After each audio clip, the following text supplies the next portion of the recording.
Assalamualaikum warahmatullahi wabarakatuh and very good morning.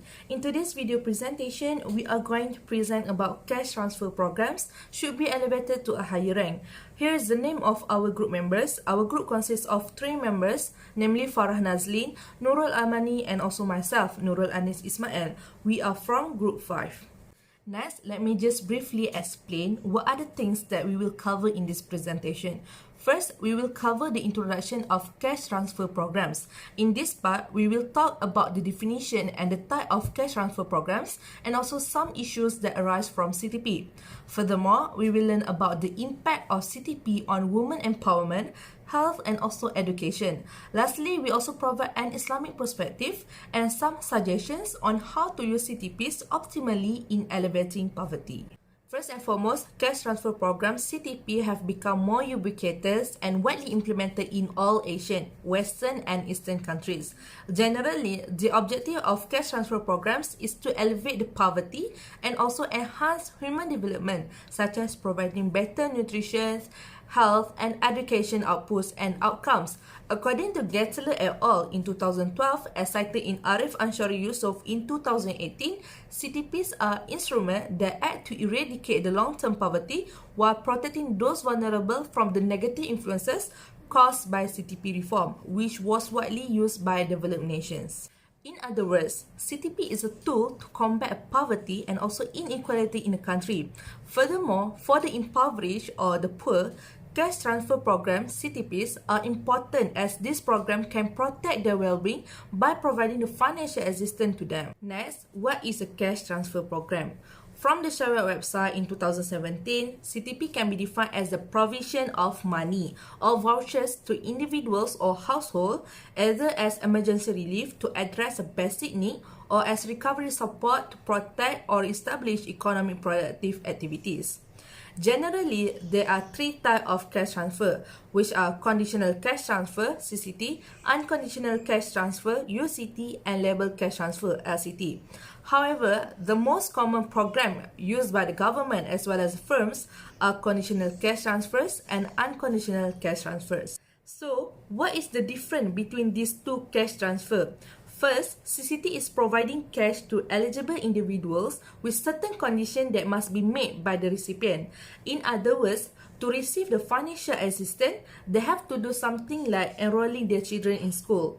For your information, CCT programs started in the late of 1990s in Latin America and have become the anti-poverty program of choice in many developing countries in the region and beyond. These are examples of conditional cash transfer programs implemented in other countries. For example, in Indonesia, they have Program Keluarga Harapan, PKH. In Brazil, they have Bolsa Familia. In Mexico, they have Oportunidades. In United States, it's known with the Family Reward Program. And the last one in Zambia, they have a Child Grant Cash Transfer Program, CGP. So, how about UCT? UCT is providing cash to eligible individuals without any condition. This type of program does not require an individual to do anything to acquire cash assistance. For example, in Malaysia, we have Bantuan Prihatin Nasional, BPN. In South Africa, they have Old Pension Scheme. And in Ecuador, they have Bono de Desarrollo Humano. Moving on to the issues and rebuttal of CTPs. So basically, we have discovered 2 issues. The first one is the targeting approach, where it is said that the targeting approach is inaccurate and corrupt because there is lack of information by the targeted beneficiaries because they do not have the technology to connect with the government. In other words, to get the information given by the government or the CTPs. So there are 2 types of errors. The first one is the inclusion error, where the non-poor is included in the targeting, and the exclusion error is when the poor is excluded from the targeting. Moving on to the second issue, which is the dependency. So we can see that the laziness level of the beneficiaries is increasing because they are depending on the CTPs given by the government. And to rebut this, CTPs is actually proven to be an effective means to elevate poverty, as there are many benefits from the CTPs itself. The first main idea that I would like to put forward is that CTPs act as a catalyst to promote women's empowerment among the impoverished. Women's empowerment can be encapsulated as women's ability to make strategic life choices, which they had been previously denied. Women's empowerment is key to bridging the gap of gender inequality to sustain or to spearhead sustainable growth. So in this regard, there are three ways that we can look at this as how to CTPs promote women's empowerment. The first one being that CTPs actually increase the leverage of women over the decision-making process within the household.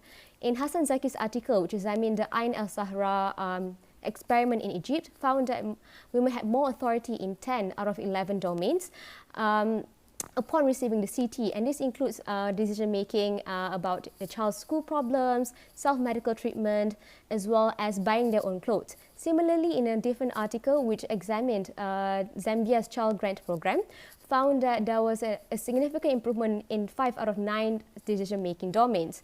Additionally, 6 out of 20 women, or 30% of women, reported that they were able to start spending money without having to wait for their husbands to earn or to give them money. Besides that, CTPs also encouraged work participation among women. In Hassan Zaki's article, after the 13-month follow-up, more women had started to increase their work participation. There was over 4% increase in work involvement among women, and 14% of women who were not working at the baseline had reported that they had started working. And overall, there was just an increase in permanent employment among women upon receiving the CT. So the third and last angle that we would like to elaborate on is that CTPs can actually help to increase awareness against domestic violence. The staggering fact is that, as according to the World Health Organization, more than 1 in 3 women globally have actually experienced physical or sexual violence by either by a partner or a non-partner. And this is a very alarming statistic, and we would like to attest here that CTPs have been shown to increase awareness against domestic violence and to empower women to stand up against domestic violence. So there are multiple evidence that substantiates this, and one of them include in Hassan Zaki's article, which corroborated that more women had started to realize or recognize domestic violence or physical abuse as something that is wrong, and they were more likely to report the domestic violence and to seek help and to basically report to authorities. And there were also less women who reported themselves as victims of abuse as a result of the CT. And there are quite a few other articles that basically attested to the same evidence.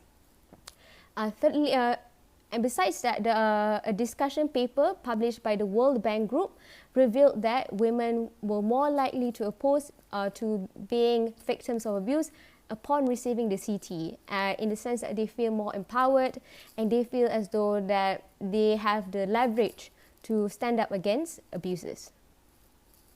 Hence, we can say that CTPs should definitely, it is imperative that CTPs are increased, especially among women beneficiaries, to really support the cause of women's empowerment. Next, we will see how CTPs can actually improve the health and nutrition among the impoverished.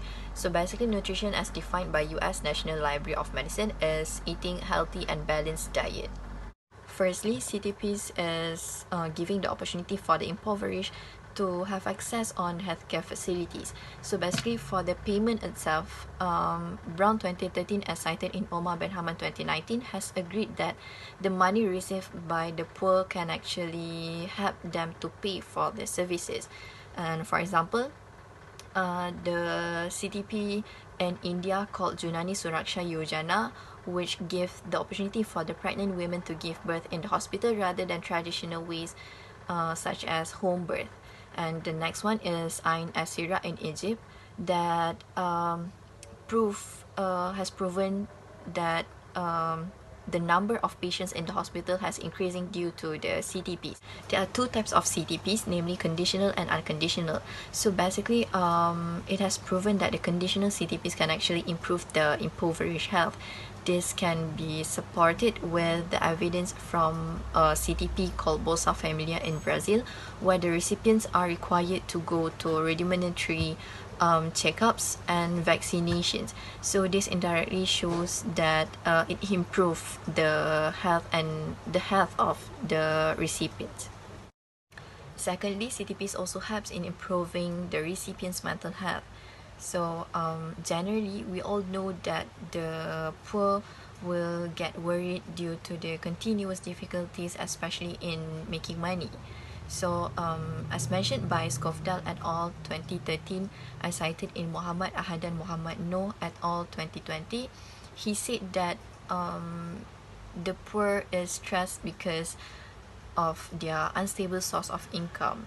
So if they receive the CTPs, they will be less worried, and it helps in improving the mental health of the nation. It also helps in improving the youth mental health because the elevation of stress by the caregivers can actually give impact to the children itself. So as mentioned by Angelus et al. 2019, it helps in youth mental health and social interactions. CTPs is also believed to help in giving ample amount of nutrition to the impoverished. So this can be seen through the evidences provided. The first one is the increase in the food consumption by the poor. So Law 2019, as cited in Muhammad Ahad and Muhammad Noor et al. 2021, has mentioned that the cities is used to buy nutritious food. So this can be related to the evidence from Cheng 2019, as cited in Muhammad Ahad and Muhammad Noor et al. 2021, when he said that the nutritious foods can actually influence a healthy lifestyle. And last but not least, it also helps in reducing the child mortality. So She et al. 2014 mentioned that this can be seen through the sufficient nutrition intake by the kids. In conclusion, CTPs should undoubtedly elevate it to a higher rank because they can improve health and nutrition of the impoverished.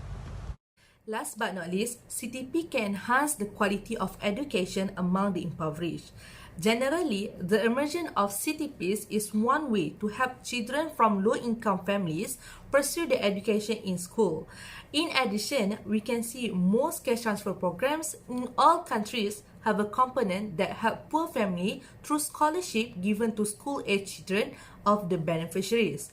It can be seen that education has always played an important role in elevating the poverty and assuring a country's growth. How can this cash transfer program help children from low-income families to have better access to education? As we know, low-income families, especially in rural areas, have a limited income, which is their income only enough to meet their basic needs. For them, enrolling their children in school is a burden as they have to pay a lot of money. By providing them financial assistance, it will combat household poverty, which can reduce educational barriers for children. Moreover, it is also crucial for poor families to invest in the development of their children's capabilities. In Islam, we are obligated to seek knowledge, and also many rewards are promised to those who do so. In Quran, in Surah Al-Mujadalah, verse 11, Allah Subhanahu wa Ta'ala has asserted, Allah will elevate those of you who are faithful and raise those gifted with the knowledge in rank, and Allah is all aware of what you do. The aforementioned verse accentuates the significance of seeking knowledge in Islam. Next, the implementation of CTPs will influence several elements that will determine the quality of education, which are increasing the number of students registering for school admission and attending school, and improving students' outcomes in examination. Firstly, conditional cash transfer programs, CCTPs, increase the number of students registering for school admission and attending school. For instance, Program Keluarga Harapan (PKH) influence student registration and attendance at school. This is the result of the implementation of PKH in education. According to Hadna and Kartika in 2017, the percentage of high school students receiving the PKH aid who registered in school increased by 7.1%. Meanwhile, the rate of net enrollment for primary school students remained constant at 1.1%. However, the primary school illustrates a huge increase in the percentage of school attendance, which increased approximately by 6.75%, while secondary school only increased by 5.1%. Moreover, Eber et al. In 2016 also proved that the percentage of school attendance differed by 5% between students who received a family award and those who did not. Certainly, CTP and the number of students enrolling and attending school show a positive correlation. However, some cash transfer programs still do not show a significant impact on student attendance. To explain the evident minuscule impact of the CTP on primary school attendance, Corrales Herrero et al. In 2021 assumed that one possible explanation for the null effect found for the primary education might be the fact that attendance rates were already high. Also, some outcomes do not represent a strong influence of CTP implementation on academic achievement. This does not imply that CTP is detrimental to them. Moreover, CTPs also influence students' outcome. Logically, when students can go to school, they can obtain excellent exam results, especially for those who receive a financial assistance. These are some results of the studies that show the impact of CTPs on students' outcome. According to Hana and Kartika in 2017, the positive impact of PKH on academic performance is most visible in UAS result for junior high school. UAS result for the three subjects, namely Bahasa Indonesia, Mathematics, and also English, all show a very significant positive change after PKH was implemented. Furthermore, Purba in 2018 also reported that at a significant level of 10%, the mean score of students who obtained poor student assistance BSM exceeded the mean score of students who did not receive BSM assistance, which was 5.6%. It can be seen that CTP also has a positive effects on student exam performance. Thus, it is vital to raise CTPs to a higher level as they can increase the quality of education among the impoverished. Because they have positive impacts on women's empowerment, health and nutrition, as well as educational attainment among the poor. To illustrate, CTPs actually grant women more autonomy across different aspects of their lives, including financial resources. As a result, they are more likely to make decisions for themselves, more likely to participate in work, and to stand up against domestic violence. Secondly, CTPs have also been shown to increase or to improve health and nutrition among the poor. This includes by providing equitable access to public healthcare facilities and services, improving their psychological well-being, as well as improving their food consumption. And last but not least, CTPs have been shown to improve the quality education attained by the poor by ensuring that they are able to fund the schooling activities of their children. This is also deeply embedded in the teachings of Islam under the discourse of Maqasid Syariah, where healthcare and education are categorized as essentials or daruriyah, where the failure to preserve which may lead to the destruction of life. Similarly, in Islamic economics, one of the goals of distribution is actually the guarantee of fulfillment of basic needs, where when one fails or does not have the financial means to meet these very, very basic needs, it becomes the responsibility of the state to intervene and to provide these needs for them. So this is when this kind of predicament falls under the collective responsibility of the society, or also known as fardu kifayah. So lastly, we would like to suggest and some recommendations to ensure that CTPs are being fully utilized and optimally employed. The first one is to ensure the effective implementation of CTPs by basically addressing any issues such as corruption issues or targeting issues, and to instill some sort of transparent and also accountable mechanism to ensure that the CTs are being channeled to the right hands. Secondly is the adequate provisioning of public goods and services. We need to ensure that the surge in demand is being sufficiently catered to. So instead of just giving CTs to improve the health of the poor, there needs to be enough accessible and affordable public healthcare facilities and services available to them. And thirdly, the third suggestion is to actually instill or to embed a periodic monitoring mechanism to ensure that the CTs are being used for their intended purposes. And this is especially relevant to conditional CTPs. And that is all from us. Thank you so much for listening. Assalamualaikum warahmatullahi wabarakatuh.